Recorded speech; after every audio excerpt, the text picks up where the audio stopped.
So welcome back to another video on the channel. Now in this video, I'm going to be going through basically the highest ROI activity that you can do for your agency and really how you can go about executing on that strategy in the best way possible. So in this video, I'm really going to break down that high ROI activity and how you can go about doing it in the best way possible. Now, as always, just before we jump into the video, make sure you go ahead, smash the like button and subscribe to the channel.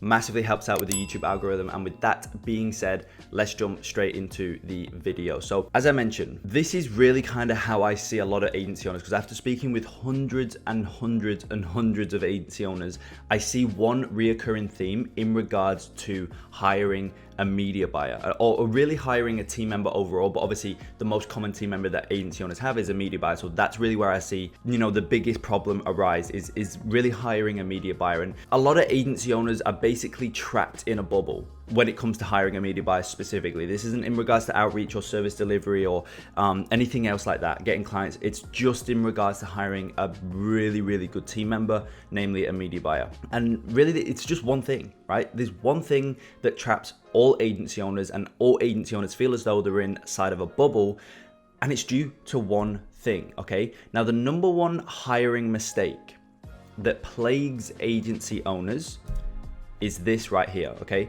They try to be a perfectionist when they're hiring. That's it. That is the number one mistake that people make when it comes to hiring. And it's that's the one thing, as I mentioned, that all agency owners feel as though they're trapped inside of a bubble because of that, because they're a perfectionist when it comes to hiring, okay? Now, let's explain that concept a little bit more, and let's have a look at how being a perfectionist negatively impacts you when it comes to hiring. So the first thing is there's simply too much time wasted. I always preach to the students of the Quantum Leap Ecom Agency program that hiring an effective media buyer is the absolute highest ROI activity that you can do in your agency. So you must take time in finding the one, right? Quote unquote, the one. Now, that said, that doesn't mean to say that you have to be perfect straight off the bat, right? So if you are spending your time finding the perfect one straight away, you're going to be wasting a lot of time because they do not exist. I can basically guarantee you that you will not find the perfect media buyer straight off the bat. Perfect media buyers do exist, perfect team members do exist, but they're never perfect straight off the bat. It takes work. And so, if you're, if you're looking to find a perfect media buyer here, they don't exist. They only exist up here. And this gap in between is basically when you sign on a new media buyer or bring a new media buyer on board, and you work with them, you train them up, you show them the ropes, you show them how you want to operate. And from there, they then start to evolve into the perfect media buyer. But straight off the bat, they don't exist. And so as I say, if you're looking, you're scouring all these sites or Facebook groups and Upwork and all this stuff, you're speaking to all these agency owners and trying to find the perfect one straight off the bat, you're not going to find it. So you're going to be wasting so much time. And as I mentioned, this is the number one thing that plagues agency owners. They try and look for the perfect media buyer, and they simply do not exist straight off the bat. So, if you're trying to look for something that simply doesn't exist, a lot of time gets wasted. And the other thing is that your mindset gets harmed. Now, again, this is something that, you may not realize, but it's very, very real. Right? Your mindset will get severely harmed because if you, as I said, if you spend time trying to find, quote unquote, the perfect media buyer, and you think you found the one, only to realize, after 2 months of working with them, they just don't cut it. They're just not what you thought they were going to be. And so, because of that, I basically guarantee you that you'll feel as though everything's over. But as we'll see here in a minute, it's actually not, right? If you spend all this time, you spent 4 months trying to find the perfect one, and you think, perfect, I found the one. This is going to make everything so much better in my agency. My service is going to become a lot more valuable. The results that we're going to be able to generate clients is going to be on a such higher level. Like, everything's going to be so good. I'm finally going to be able to start making, multi 6 figures a year profit. It's going to be amazing.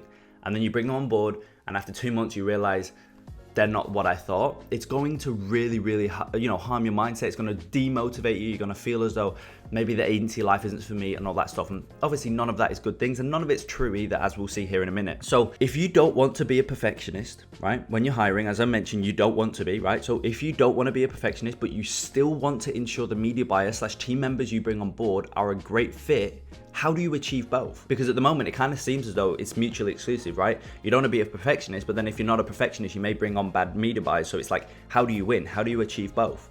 Well, first off, you need to understand this concept. Now, it's a very cringy concept, right? You've probably heard it a myriad of times before, but it's very, very true, and you need to realize that it's true and understand it. The key to hiring is firing. That's it. That's the concept. It's very cringy. I'm sure you've probably heard it all over the internet, but it's very true, especially in an agency, especially at the start of an agency, right? If you've not got any clients right now and you sign on a client and you work with a media buyer and they're just not a good fit, you've got one client. You just starting your agency journey. Even if you've got 10 clients, to be very honest, it's still not a big deal because you can interchange them, right? And so that's what you need to realize. The key to hiring is firing. When you sign somebody on board, a new media buyer on board, that isn't it. That's it's not like, oh, they're my team member now and that's it, I'm stuck with them.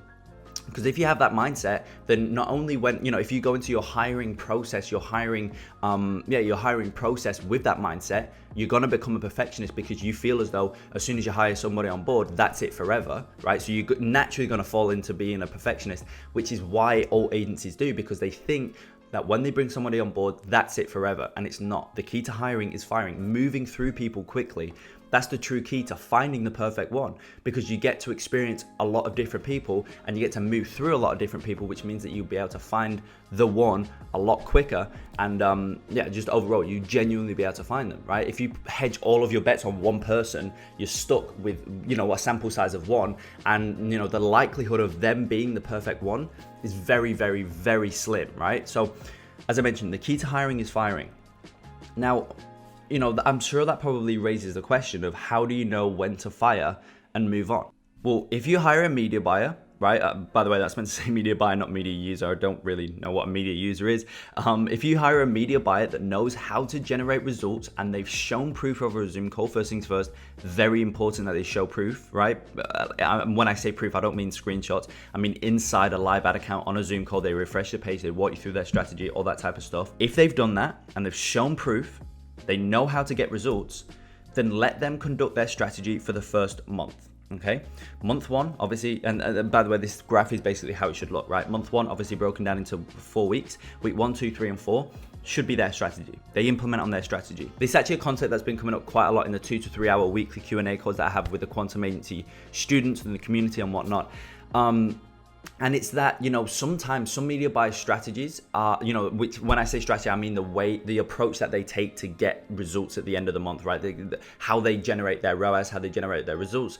One thing that you may realize is it differs from the way that you get results or the way that you think you should go about getting results, right? For example, in the quantum agency program, I break down Bax Consulting's entire marketing strategy, how we generate some of our best performing clients, 10, 15 ROAS at 15K a month spend, how we generate our, higher spend clients that are like 2, 3K a day, how we generate them, 3, 4, 5 ROAS, etc. I break everything down. So, the students of the program know exactly step by step how I go about generating those results and how they can basically implement that same strategy into their client ad account. Now, a problem that does often arise is that the media buyers they bring on board have a different approach to getting results. So then that obviously naturally raises the question of, should I let my media buyer, implement their approach in our client ad accounts, or should I teach them your approach, Kai? And so, sometimes it's a bit of a problem, but my answer to that always is this right here. Let them conduct their strategy for the first month, given they've shown proof, given they know how to actually generate results. And then what you can do at this point, right, after the initial 4 weeks of working with a client is over, at this point, you can then make a decision based on their performance, okay? Give them time to implement on the way that they go about things. You got to give them time. You got to let them kind of do, quote unquote, do their thing to see if it can actually generate results, right? That's super important. You don't want to base their success, how they perform and whatnot, off of like 1 week. That's just not long enough. And it's the same idea for, it's exactly the same for clients and us as the agency owners, right? When we bring a client on board, we can't get them the best possible results in the first week. We've got to give ourselves time. That's why we sign clients on board for 3 month minimum. Give ourselves some time to get results, understand different things. Exactly the same thing goes with your media buyer. You've got to give them time to implement on their process. Don't judge them off of, a week's work, for example. So as I mentioned, after the initial month, at that point, week 5, week 6, at this point, you can then make a decision based on their performance. And by the way, when I say based on their performance, I'm not solely referring to ROAS. What I'm referring to is this section here, which I like to call team non-negotiable. So first things first is communication, right?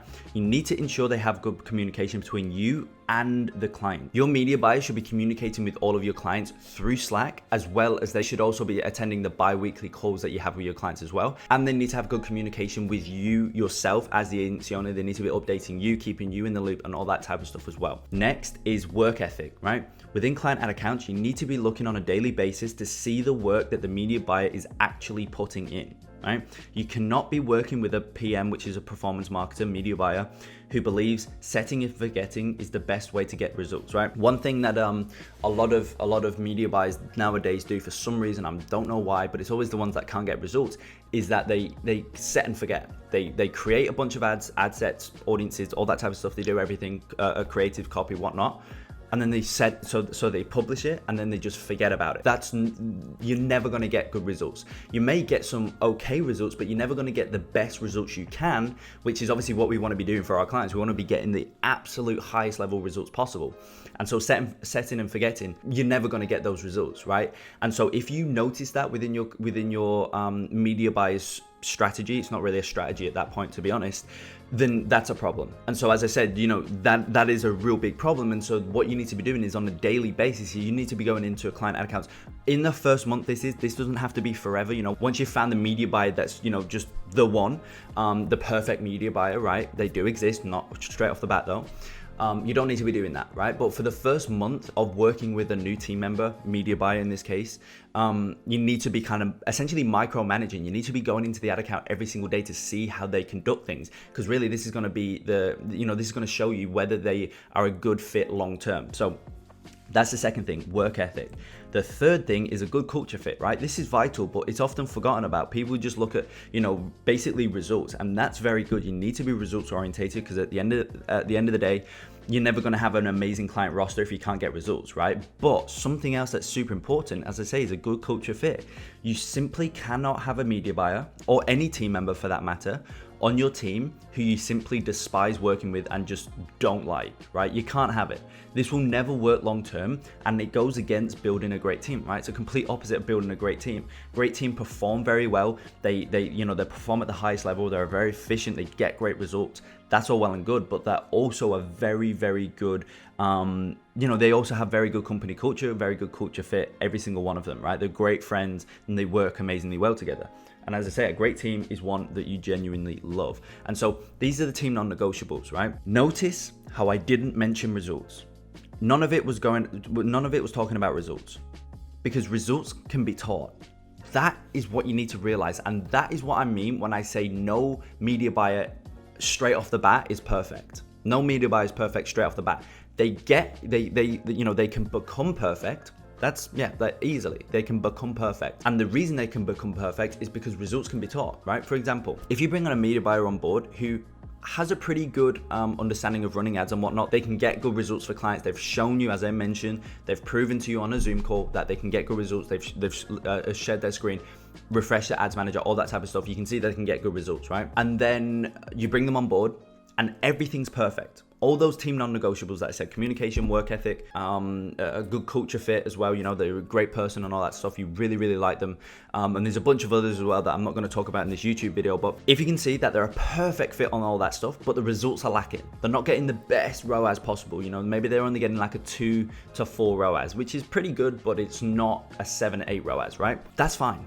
Because results can be taught. You can teach them how to get better results. You can put them through the training that you're in. For example, the students of the Quantum Leap Ecom Agency program, every single person in that program puts their media buyer through the service delivery week. Because once you go through that service delivery week, you can then generate amazing results. Now, it is slightly different in reality than it is in theory, learning about it and whatnot, but it doesn't matter because you can still attend the weekly Q&A calls, ask the questions that you need to get asked. And as I say, every student of that program, clients are doing amazingly well. And it's because results can be taught. How to generate better results, how to perform at a better level, that stuff can be taught. And basically, this really sums it up. The team non-negotiables are oftentimes innate and cannot be changed. And so if after the first month of working with a media buyer, they do not fit, right, based on this criteria that we spoke about, remember, the key to hiring is firing. That's really what it comes down to. The key to hiring is firing. And really this YouTube video shows you that, right? If they can't get the best results possible, if they're not getting the world's best results, right, in terms of ROAS and whatnot for your clients, it's okay. If they're a great fit in terms of those team non-negotiables, and as I say, there's a couple others as well, but I've not talked about it in this YouTube videos, but those three are the main things. If they're a good fit based on those team non-negotiables, and then at that point, it's basically just a matter of teaching them and showing them how to get better results. However, if they, even to be honest, I don't really care how good their results are, even if they're getting a great ROAS and whatnot. If they don't fit, if they don't align with those team non-negotiables, the key to hiring is firing. Bring somebody else on board, take them through that same month process of kind of like, bit of kind of like micromanaging essentially, just in that first month, see if they're a good fit. Then from there, you can basically make a decision at the end of the first month. And sometimes, you may not, you're like, yeah, they're a pretty good fit, and the results are pretty good. Then kind of just extend it another month and see until you know 100% these guys are perfect. This person's not, right? This person is, this person isn't. And then go rotate through. The reason being is because you simply can when you're starting out your agency. And so you want to, because that is how you find the perfect media buyer. You cycle through. The key to hiring is firing. You cycle through people. You see, you analyze, and then from there, as I say, that is naturally going to warrant the perfect media buyer that kind of comes out of that process. And one last thing that I want to mention that probably didn't come throughout the video is that you want to be telling your media buyer about it, right? You want to be telling them, because look, at the end of the day, if they don't know, then they may just be like, oh yeah, I'm doing everything fine. And then at the end of the month, it's like, oh, you didn't do this, and this, and you're like, oh, I didn't know to do that. In terms of communicating with clients, work ethic, making sure that they're doing, they're constantly making iterations, testing, all that type of stuff. You need to be telling them throughout the month. You need to be routinely telling them, because as I say, they're not going to do something that they don't know what to do, right? Sometimes people are really, really good and they've just got that initiative. You don't need to tell them, and they're still communicating with you on a daily basis. They're still telling clients, keeping clients updated and whatnot. But sometimes people don't think like that, right? So you need to tell them. And as I said, at the end of the month, if you've told them a lot of times and they're still not doing it, they're not a good fit, you need to move on. And remember, the key to hiring is firing. So guys, hope you found value in this video. I hope it brought some more clarity around this topic. And as always, if you did find value, go ahead, smash the like button, subscribe to the channel. With that being said, I will see you in the next video.